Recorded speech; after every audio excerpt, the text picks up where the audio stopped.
Welcome to MacStories Unwind, a weekly review of everything MacStories and more.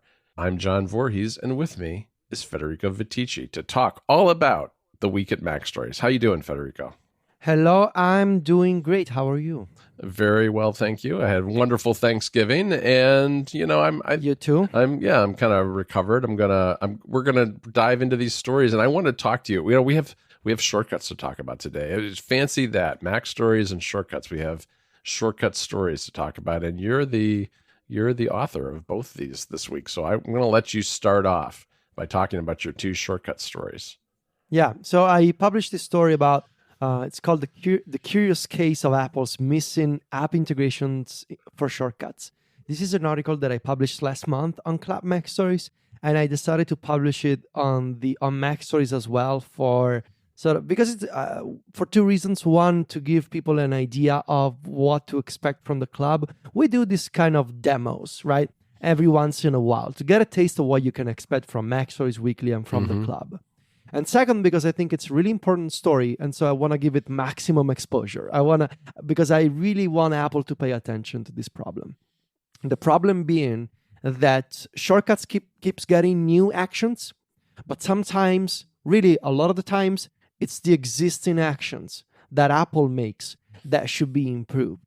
Specifically, there's dozens of actions that have sort of been abandoned over the years and were never updated to take advantage of new features for the apps that those actions are based on. Like, for example, the reminders actions, they don't have integration with tagging for iOS 15.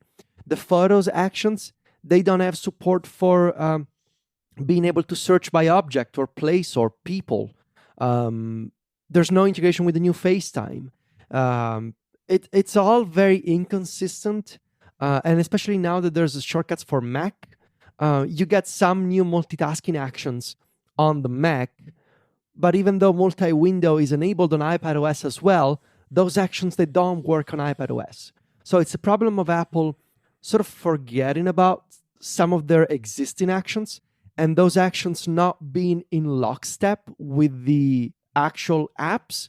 But also there's now a new problem of inconsistency between macOS and iPadOS. And so I sort of rounded up some examples, and I hope that Apple is paying attention and that we will see, in addition to fixes and new actions, updates to the existing ones. Because, and I should have said this in the story, I just thought of it now, I don't want these actions to end up like watch faces on the Apple Watch. You know, the old watch faces that they get released and then they never get updated again. Yeah, we don't want these to end up looking kind of clunky and out of place. And that's kind of what's happening with some of this, because there's a lot of great features that have been added to some of the system apps over the past few years. And a lot of that stuff has never been incorporated. You know, reminders, as you said, music. There's a lot of examples, including some of the newest features like FaceTime links and things, which you can't generate with a shortcut. You also this week, Federico, had a shortcut that you shared for exporting your reading list out of Safari and into other apps. What was that all about? It's a Thanksgiving miracle, right? It's a Thanksgiving miracle. I think it's a Christmas miracle that people usually refer to, but we can have Thanksgiving miracles. Well, in this case, not? it's a Thanksgiving miracle. So yeah, I've been working. I had an idea a few days ago. I was working on my MacBook Pro, as I do now because I have one. Yes, you do. I gotta write about it, and I realized I was looking at reading list, and I was thinking about how I never migrated my old articles out of reading list and into reminders, which is the system that I'm using. I wrote about this in the Automation Academy 3 weeks ago, so go check that out if you missed how I've been using reminders as a read later solution. And then I realized I gotta export these articles one by one, right? And I didn't really want to do that. And when and then something like a light went off in my brain. I was like, wait a second, I'm on a Mac. This database is probably stored somewhere, right? And if this database is in a file that I can access, I can potentially automate the process of taking all those links from reading list and exporting them to reminders.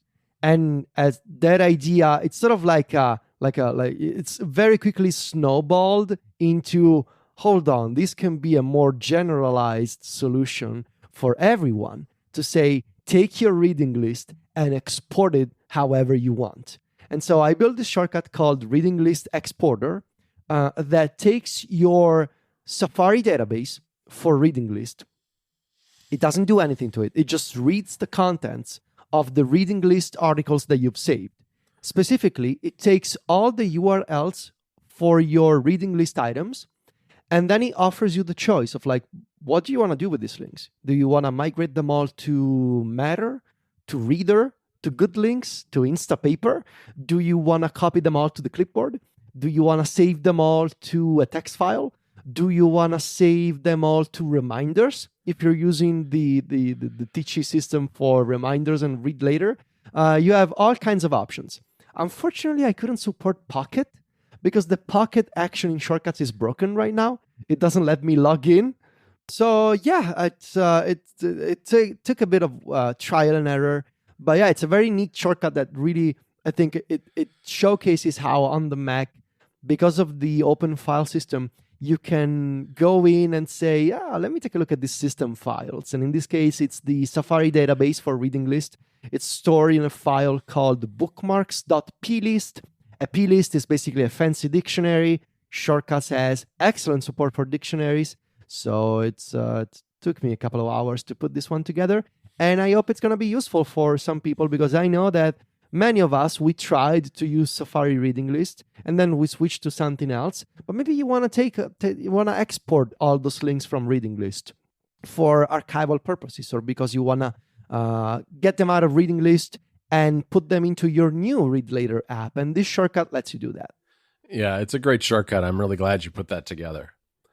All right, Federico, I had a few stories this week too. One was a first look review of Pixelmator Pro's Abracadabra release, which is version 2.3.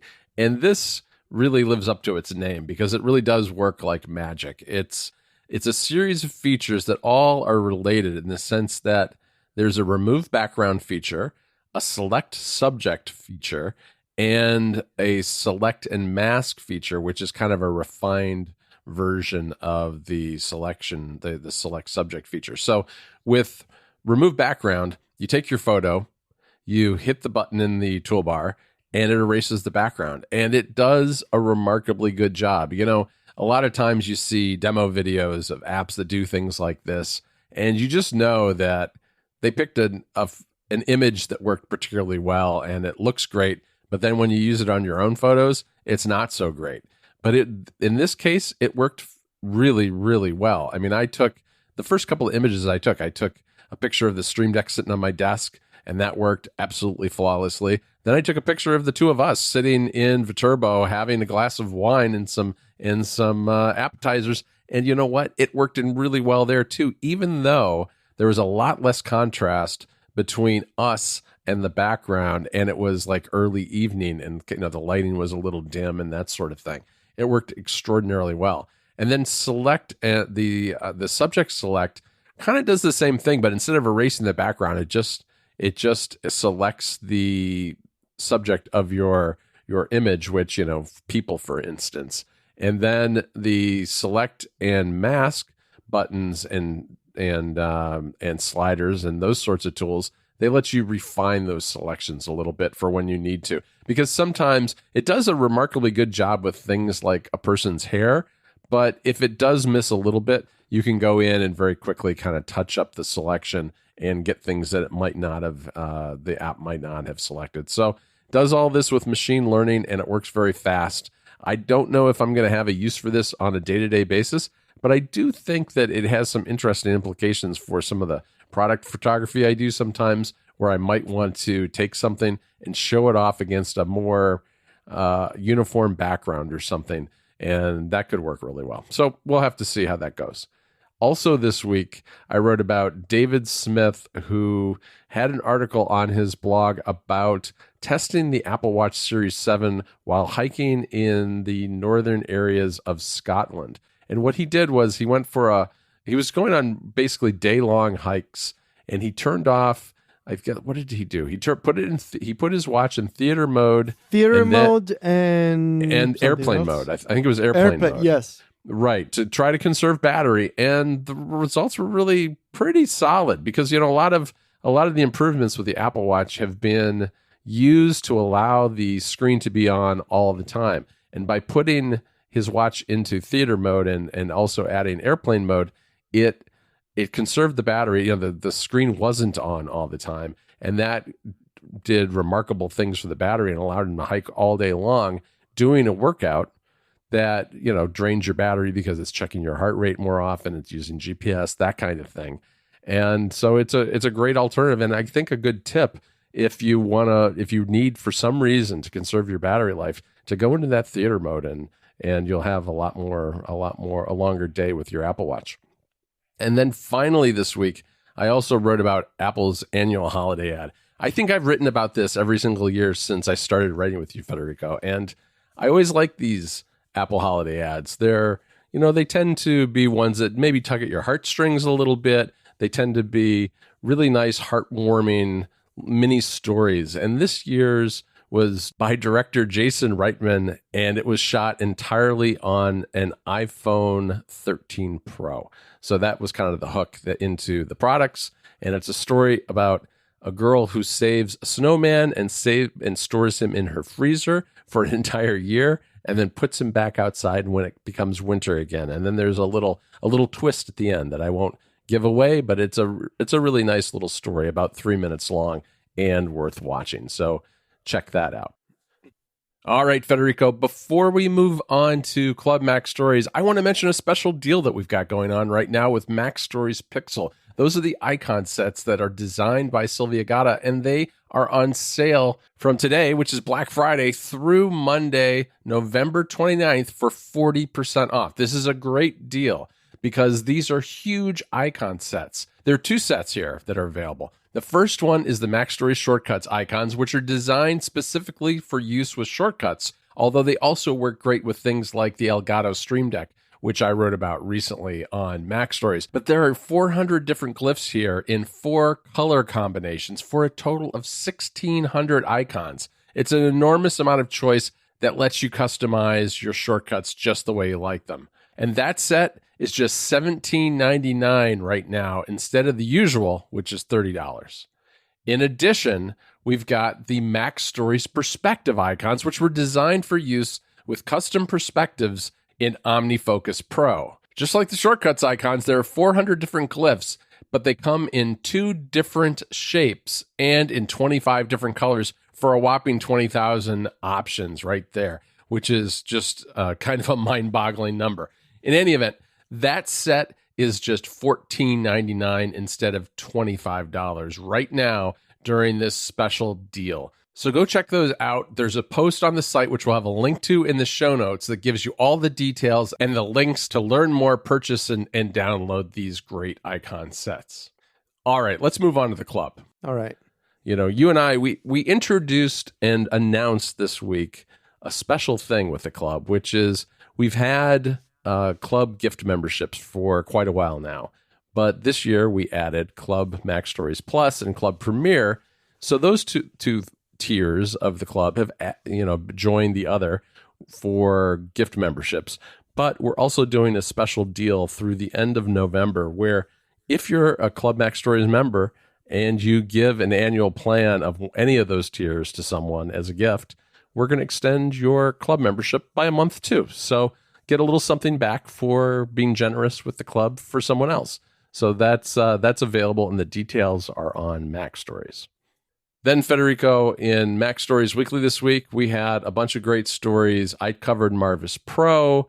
We had some neat stuff from club members, like a reminder shortcut and an iPad setup. And then also we had a special episode of MacStories Unplugged that we actually released on Thanksgiving, but the link and the show notes are in Weekly as well. Then on App Stories this week, we had a deep dive into shortcuts for Mac that you and I have been experimenting with an awful lot lately. This was episode 250, so kind of a big number and a nice episode all about shortcuts. All right, Federico, let's cut right to the chase and go straight to Unwind. So people have a little something over this, at least in the U.S., Thanksgiving holiday weekend to enjoy. What are you doing these days? I mean, it needs to be, my pick has to be Pokemon Brilliant Diamond, right? Of course it does. I said this was going to be the case. This is the remake of the Nintendo DS games that are now available on Nintendo Switch. They're called Brilliant Diamond and Shining Pearl. These are the faithful remakes of the DS titles from 2006, I want to say 15 years ago. They have been remade with the sort of like the graphical style of Pokemon Let's Go, which came out on the Switch, I believe 4 years ago or something like that, 2017, 2018. These are faithful remakes with some extended content. I don't want to spoil, but these are old school Pokemon games, right? These are the kind of games where there's random encounters. You do not have the open world wild area from Sword and Shield, but you do have some quality of life enhancements from the most recent Generation 8 video games in the Pokemon franchise. So I would say I've been having such a great time with these games because I knew that I could use that sort of chill, old school, kind of nostalgic Pokemon experience. I enjoy the quality of life enhancements, the experience share, the ability to transfer Pokemon in and out of your party with the PC anywhere you are instead of having to visit a Pokemon Center. Like those are more modern quality of life improvements that were not part of the original DS titles. And I think these do a very good job in terms of walking the line between a faithful remake and the kind of accessibility that people expect from a modern video game.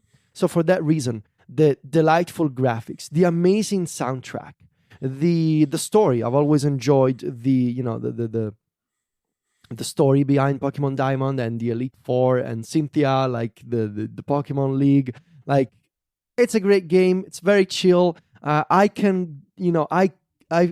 told Mike on my video game show Remaster, I feel like I can go back one time to an old school Pokemon game. Obviously, there's Pokemon Legends coming out in January. That is going to be an open world, totally different Pokemon game. But right now, over the holiday break, it's perfect to, go back to 15 years ago on a Nintendo Switch with new graphics, new soundtrack, slightly improved mechanics, and eventually integration with Pokemon Home to transfer the Pokemon that you catch in this game up to the cloud. So yeah, I'm having a great time. Yeah, it's a great game, and it is a great way to get back into one of these older titles because you're right. It is a little bit easier and has those quality of life improvements. All right, my pick for Unwind this week is the comic book run of Hawkeye from 2012 to 2015. Obviously not a brand new comic book by any means. I don't read a lot of comics, but I do read them once in a while. And the reason I'm picking this series is because it is the storyline on which Hawkeye, the new Disney Plus show, is based. So Disney Plus has the new Hawkeye show that's out now from the Marvel series. And I believe there are only 2 episodes out. I watched the first 2 last night. I'm not in a position really, I don't think, to recommend them yet. I enjoyed those first 2 episodes, but it's still too early to really know whether it's going to be a great season or not. But the storyline of the show does follow pretty closely in the first 2 episodes what's going on in this Hawkeye comic book series. So if you want to learn more, get the same similar story from a different angle, this is a great series, and you can buy it all as, I think, one download for about $25. So pretty cool and great artwork, great graphics, great dialogue, worth reading if you haven't already visited it in the past. Nice. Okay, Federico, that's it for this week. You can find the 2 of us over on MacStories.net. Federico is at Vitici on Twitter and Instagram. That's VITICCI. And I'm at John Voorhees, JOHNVOORHWS. Talk to you next Friday, Federico. Ciao, John.